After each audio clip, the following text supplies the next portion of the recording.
IPL trophy जिंकणं एक गोष्ट आहे, पण ती ट्रॉफी डिफेंड करणं बॉस ती कम्प्लिटली वेगळ्या लेवलची प्रेशर स्टोरी असते. कारण जेव्हा तुम्ही चॅम्पियन बनता ना, तेव्हा पुढच्या सीझन मध्ये फक्त मॅचेस नाही खेळत, तर एक्सपेक्टेशन्स, प्रेशर आणि अपोनेंटचा बेस्ट व्हर्जन फेस करता. प्रत्येक टीमला चॅम्पियनला हरवायचं असतं. प्रत्येक स्टेडियम मध्ये तुमच्यासाठी वेगळाच प्रेशर तयार असतो. आणि हिस्ट्री सांगते की खूप टीम्स ट्रॉफी जिंकतात, पण सगळ्यांना ती डिफेंड करता येत नाही. पण या सीझन मध्ये एक टीम आहे जी फक्त चॅम्पियन सारखी दिसत नाहीये, तर चॅम्पियन सारखी वागतीये सुद्धा. आणि इंटरेस्टिंग गोष्ट काय आहे माहितीये का, की हे ऑब्झर्वेशन आपल्या एका फॉर्मर IPL चॅम्पियनचं आहे. जेव्हा असा लेजेंडरी प्लेअर ओपनली म्हणतो की ही टीम टायटल डिफेंड करू शकते, तेव्हा तो फक्त कॉम्प्लिमेंट नसतो, तर एक मोठा सिग्नल असतो. जर तुम्हाला समजून घ्यायचं असेल की कोण आहे हा फॉर्मर IPL चॅम्पियन ज्याला असं वाटतं की एक टीम IPL 2026 टायटल डिफेंड करू शकते, आणि का काही फिअरलेस टीम्स हळूच या रेसमध्ये डेंजरस होत आहेत, तर हा व्हिडिओ शेवटपर्यंत नक्की पहा.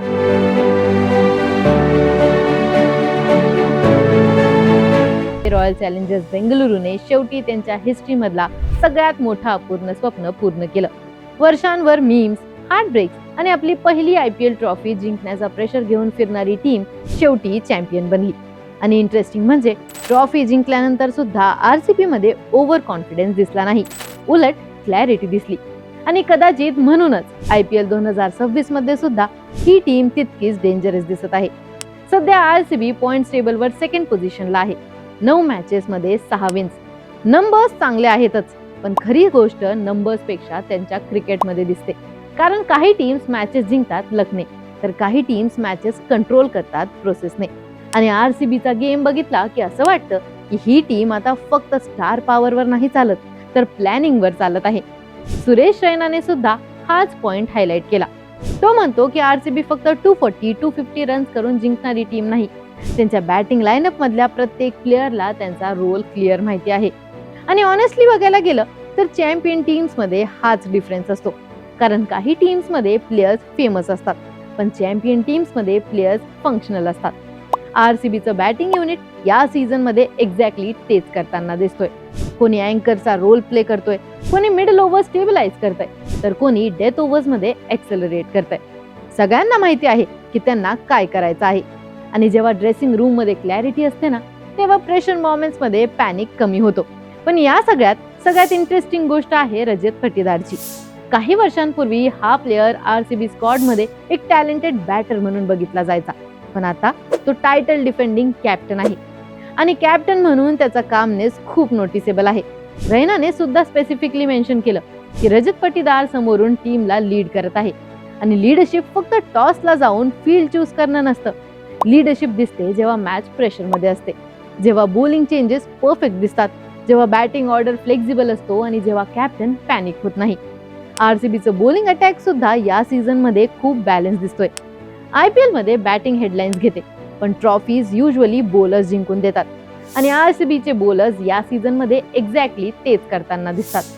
पॉवर प्ले मध्ये विकेट्स, मिडल ओव्हर्स मध्ये कंट्रोल आणि डेथ ओव्हर्स मध्ये डिसिप्लिन.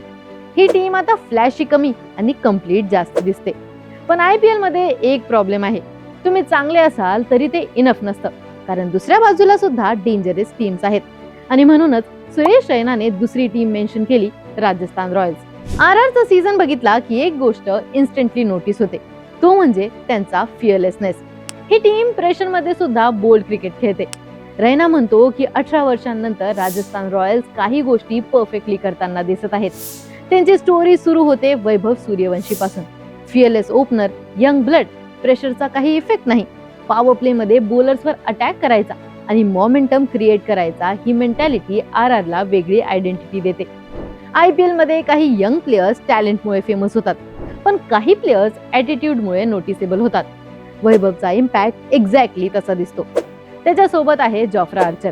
हेल्दी जॉफ्रा आर्चर म्हणजे अपोजिशन साठी नाईटमेअर. नवीन बॉल सोबत पेस, बाउन्स आणि इंटिमिडेशन घेऊन येतो. पॉवर प्ले मध्ये एक विकेट पडली की RR मॅच मध्ये इन्स्टंटली वर येते. आणि जॉफ्रा आर्चरचा बॉडी लँग्वेज सुद्धा बॅटरला प्रेशर मध्ये टाकतो. मिडल ओव्हर्स मध्ये रवी बिश्नोई आहे, जिथे IPL मध्ये मिडल ओव्हर्स कंट्रोल करणं खूप इम्पॉर्टंट असतं, आणि बिश्नोई एक्झॅक्टली तेच करताना दिसत आहे. बॅटर्स अटॅक करायला जातात, पण त्याच्या व्हेरिएशन मध्ये अडकतात. RRचं क्रिकेट बघितलं की एक युथफुल एनर्जी दिसते.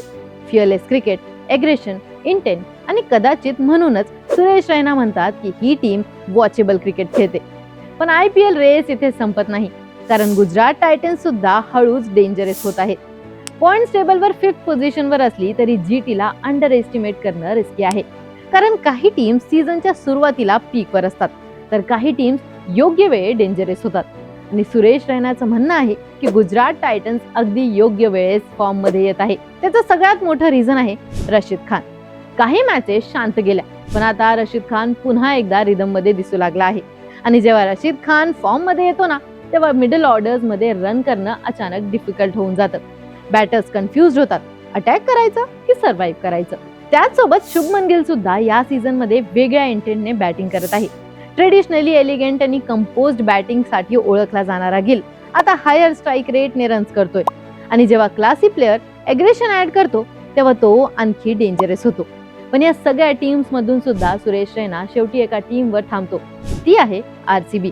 कारण चॅम्पियन टीम्स मध्ये एक क्वालिटी असते जी पॉइंट्स टेबल मध्ये दिसत नाही, ते म्हणजे विश्वास. आणि सध्या RCB मध्ये तेच दिसत आहे.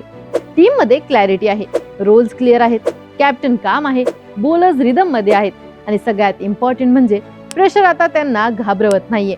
पण IPL ची हिस्ट्री एक गोष्ट सांगते, लीग स्टेज मध्ये स्ट्रॉंगेस्ट दिसणारी टीम नेहमी ट्रॉफी जिंकते असं नाही. आणि सरप्राइझिंग गोष्ट म्हणजे या सगळ्या प्रेडिक्शन्स मध्ये सुरेश रैनाने एकदाही पंजाब किंग्सचं नाव मेन्शन केलं नाही, जी टीम या सीझनच्या सुरुवातीपासून टॉप क्लास क्रिकेट खेळत आहे.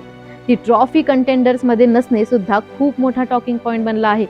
आता सुरेश रैना यांच्या म्हणण्याप्रमाणे RCB खरंच IPL टायटल सक्सेसफुली डिफेंड करणार आहे का, की राजस्थान रॉयल्स, गुजरात टायटन्स किंवा कदाचित पंजाब किंग्स सारख्या टीम्स या सीझनचा सगळ्यात मोठा ट्विस्ट देण्यासाठी तयारी करत आहेत? तुमचे थॉट्स आम्हाला कमेंट्स मध्ये नक्की कळवा. आणि अशाच क्रीडा विषयक ट्रेंडिंग अपडेटसाठी AGC स्पोर्ट्सला सबस्क्राईब करायला विसरू नका.